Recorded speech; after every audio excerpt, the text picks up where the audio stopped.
Enys Main is, well, what we're describing it as is a lost Cornish folk horror, but some of the marketing people are dissuading us from calling it lost. So we're calling it a Cornish folk horror, and I'm also a little bit uneasy calling it a horror film because it's not an outright horror film. So then we're left with Cornish folk, which doesn't make sense. So we're calling it Cornish. It's a Cornish film.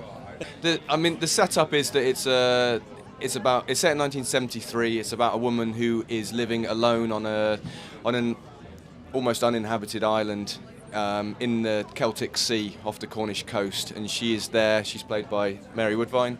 She is there as a wildlife volunteer, observing a rare flower that grows in some possibly contaminated soil around an old abandoned mine. And the only other thing that she has for company on the island is an ancient standing stone that is on the hill above the cottage she lives in and overlooks her. And that's what gives the film its title.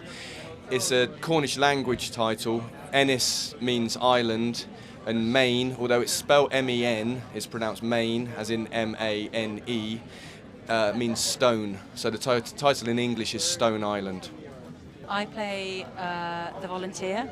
She is nameless. And she's the volunteer. What she's doing is she's observing this rare flower which grows in the contaminated soil.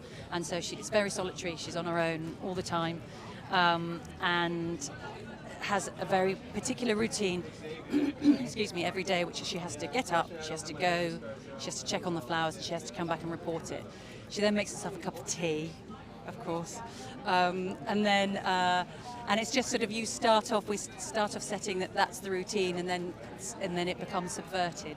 So then it all becomes time slipping, and you're not quite sure what's reality and what her reality is, and you think she's alone, but she's not necessarily alone. She's surrounded by all the life around her, all the natural living world around her, the birds and the insects and everything else. But then she has visitations from other people in the landscape.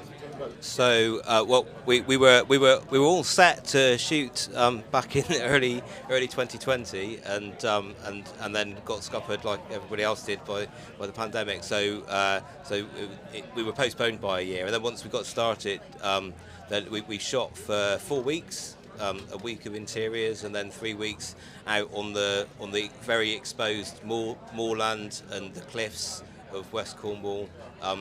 But because it was a pandemic, whereas usually there would be tourists maybe getting in shot there, we had a very clear space to create this uninhabited island, and it's a land we live in, and it's a land that we know well, and constructing that illusory island from what is almost an island of Penwith in West Cornwall was part of the imagining of it.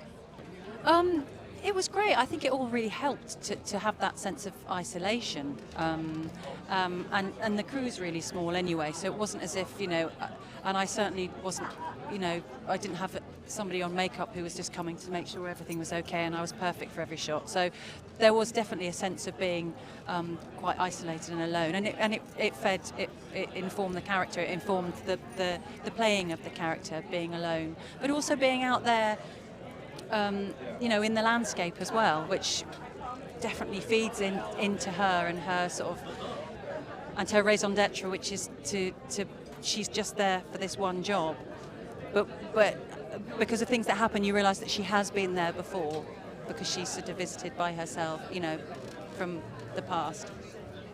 It's a very ancient landscape, and I think you see that with the stone, which was placed there by the first human settlers 4,500 years ago, and then there's all these different kind of there's the engine house, the ruined engine house from the labour of extracting metal ores hundreds of years ago, and all of these layers of history and human endeavour and maybe frustrated human endeavour all kind of feed into her sense of isolation and some of the echoes of those times that visitates on her.